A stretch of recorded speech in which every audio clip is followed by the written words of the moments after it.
Hello, welcome back to the Snow Farms podcast, episode 9. I am your host, Andrea, and I'm with my trusty sidekick, Russ, who is always by my side, especially when he's helping me move the heavy cattle panels. Today is I just ignore all the restraining orders. Monday, September 19th. 2022. Happy birthday, Mary Ryan. Today we are going to be talking about finding a partner.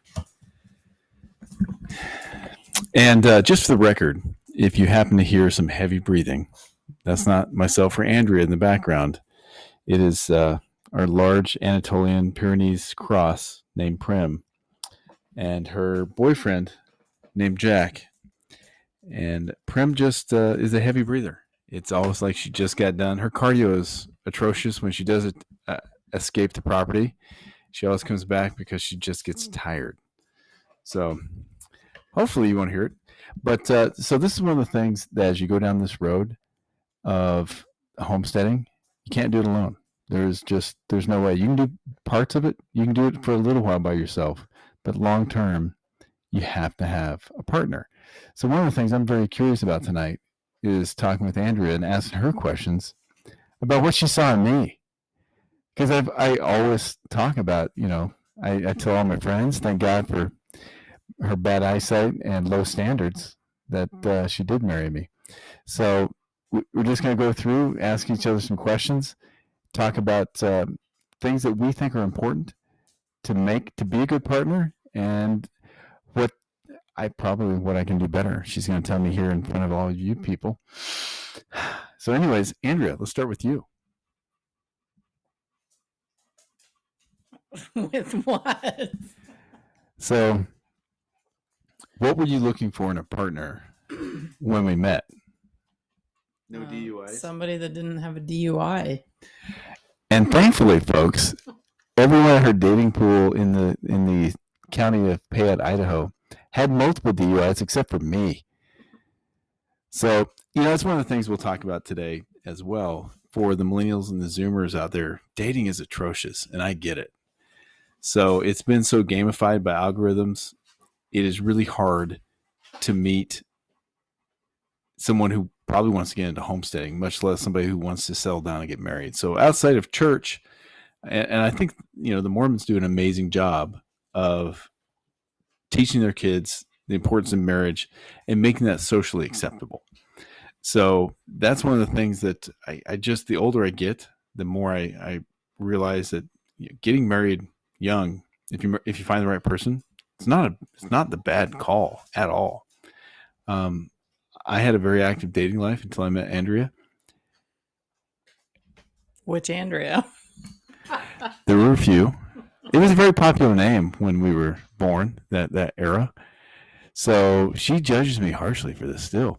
But I knew I wanted to settle down, and I knew what I was looking for. And Andrea, thank God, was just desperate and didn't have a lot of options. I was not desperate.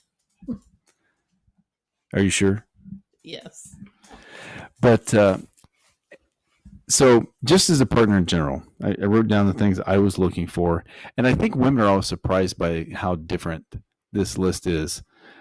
I never cared on who I was dating, how much money they made, how much money they had, the status of their job. Never. And I think most men are that way. That is so far down the list before I ever think about it. Where for women, salary, ability to provide, status, all these things are much higher on the list. But the number one thing I was looking for, and the number one thing I would, for Samuel, tell him to look for in a woman is kindness. You can't fake that. And it's one of those traits that stays with you forever. And my wife is a very, very kind person. And she's always been kind to me. She always gives me the benefit of the doubt and grace. And I mess up every single day. Fair? Fair. You didn't have to agree with that. My goodness. You could be like, no. It's too late now. It's too late now. It's on the record. But, and I think I try really hard to apologize as soon as I realize I've made a mistake. And then I beat myself up about it, about failing as a husband, a friend, and a partner. Incessantly. That's better than incessantly, but that's an Alabama joke, not an Oklahoma joke. But so kindness was the number one thing I was looking for. And when you're both old and your hair's fallen out and her hair is in big spotches gone, but she's got a full mustache, that kindness is still going to be there, gents. You hear me on this. Maybe she's lost an eye. Maybe you've lost a couple of both feet to diabetes or a bad alligator accident. Who knows? But that kindness, it's going to stay. The next thing was grit. And for marriage, for business, for life, for friendship, grit. And this is one of those Adam Carolla things that he said that stayed with me. Just not quitting. And that's the thing about life. And I've written this to Samuel. You just have to keep getting back up. It doesn't matter how many times you get knocked down. You just have to keep getting back up. And that grit will take you 9/10 of the way to wherever you're trying to get to. So find a woman who has grit, who sticks with what she's trying to do. And that it just makes your life, your marriage, so much easier versus somebody that's always a victim and it's always someone else's fault. Just grit. Next thing, also, stalling from Adam Carolla, motor. Is she motivated? Does she know what she wants? Does she get up and pursue that every day? When her husband has a man cold and he's near death, Meningitis. it could have been meningitis. I couldn't move my chin to my neck. That's one of the warning signs. Man cold, meningitis, it's basically about the same. But that motor are things still going to get done? And that's one of the things about Andrea that's always blown me away is I can't remember how many sick days you took while we were married and you were teaching.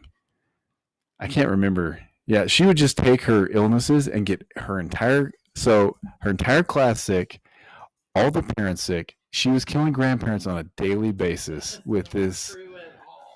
I hardly ever got sick. I thought you were going to say hardly ever killed a grandparent. So that motivated, completing things, getting it done, because that translates to your marriage, to grocery shopping, to the farm, to moving 800 pounds of goat panels by yourself because you're too stubborn to go, hey, Russ, you're home today. Come help me. No.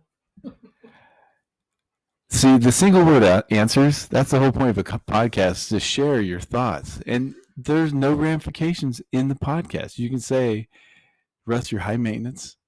And sometimes your lack of focus, I can just go sling these 800 pounds of cattle panels around by myself and just get it done. And we don't have to talk about some, esoteric philosophy book that you read last week and how it's gelled with some Aztec prophecy that you read. That's the truth. This is what she lives with. And then the final thing that ties into this that I was looking for was someone who was going to be a good mother. And I was lucky that I got to see Andrea already had 2 kids. So I saw what a wonderful mother she was and how the Reds came first. And I knew that if she had a child with me, that my child would come first. So those are the things I was looking for and in a partner. So now we're going to get Andrea in her list. Oh my gosh, there was no list. What were you looking for? You just needed somebody with a pulse? No. So the reason that we met was because whoops. I didn't say first team all stone hands, but Andrea, first team all stone hands. Drop the microphone. So anyways, where I was teaching at elementary school, there was only bars and churches to meet people. And as a school teacher, you're just busy all the time, and who wants to go to the bars by yourself? So I filled out the eHarmony profile, and that's when Russ's name came up first. And we had known each other since fourth grade when he moved to the great Northwest from Arkansas Texas. I moved to and Texas. Anyways, and the last time that I had remembered talking to him was, I think You just started teaching. I just started teaching, and he was with our mutual friend Josh. Who you dated? Stop it. Her ex-boyfriend. Anyways, good grief. That was the last time I'd seen him, which had been like 12 years. But it wasn't the last time she'd seen me. She was a bit inebriated it was the night of your wedding rehearsal. I was at a coaching clinic and I was with a couple of coaches. We'd gone out to dinner. It was in Ontario then. Yeah. And I'm trying to remember, it wasn't the Howard Johnson. Anyway, there was a restaurant there in Ontario, and I saw her, and she spoke to me and told me she was getting married the next day, and I didn't remember it. Apparently, I wasn't very memorable. It hurts, but I remember thinking, and I've told the story a ton, that I made this mental note in the back of my head. Well, there's another great gal I don't get to marry. So little did I know that a decade later, it wasn't even that long. That was 2002. Mm-hmm. Yeah. So it's about 9 years later, I guess. So anyways, what would you tell young women to be looking for in a husband? Well, I wanted somebody that had a nice smile because I'm not about the status. I'd spent a lot of money on orthodontia, so I got her there. Completely fake. Had braces in my... Somebody that had self-confidence, which was very evident when he walked into the bar like he owned it. It wasn't a bar. It was Brewski's, which was a restaurant that had a bar in it. So a bar. The thing about coaching is it was a very egotistical business, and you have to have that. It's just like any sales job. You have to think that you're the hottest thing on the planet. So Andrew liked that about me. What else? So I had self-confidence. I had a good smile. I made her laugh the entire first date. She brought a chaperone to that first date. So the lesson here, ladies, bring a chaperone that first date. Let them know. There'll be no... Kelsey was not a chaperone. She was a chaperone. There'll be no intimacy on the first date, kids. We're here to get to know each other, and you'd better be worthy. So what else were you looking for? Then next on my list was somebody who made me laugh because Thankfully, I'm funny looking and funny smelling. In nearly every situation that you can come across, either bad or good, especially in the bad times, like when you're herding livestock, as long as there are no flying feed buckets or dropping of some swear words, it still just eats at me. And I always think about all the things. Thank you, Prem. Could you breathe any harder? I always think very much about and I beat myself up. And one of the things you have to remember too is it's a learning experience. Sometimes it's a really expensive lesson. Sometimes it's a free lesson. But those are the things I would look for in a partner. Andrew look for. What would you, for young kids now, what would you tell them? Like for Emma, what advice would you give her in dating, looking for a partner, husband?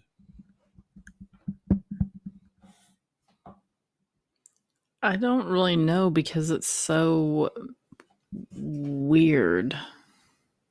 Their world seems far attached from when we were younger.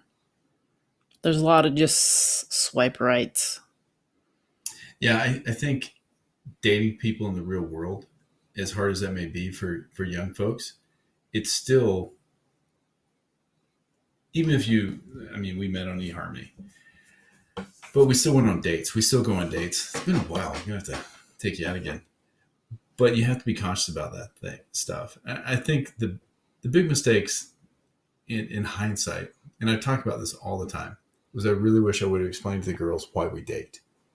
That as a young woman, your expectations of the guy to pay for dinner, to make a plan, to get you, to pick you up on time, to have you home on time, all these things are indicative of how he's going to be in a marriage. And the great thing about dating is you can see how people treat wait staff, how they treat that waitress, that bartender, that person at Top Golf or bowling. That's how they're going to treat you behind closed doors. If they are sweet and generous and kind, they're going to be that way to you.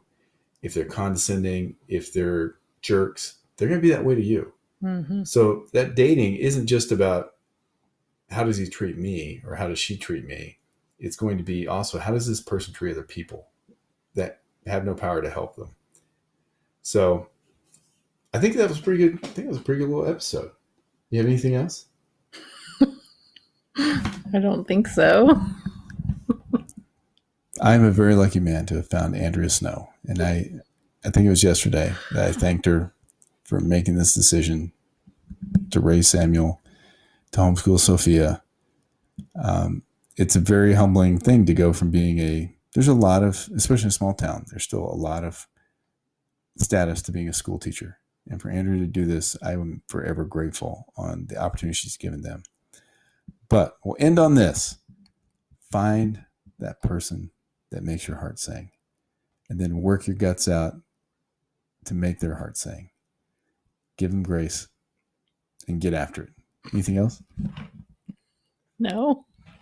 I always make her laugh, though. Thanks for listening, and we'll be back next week. And then I'll have a couple of underground episodes. We'll see you.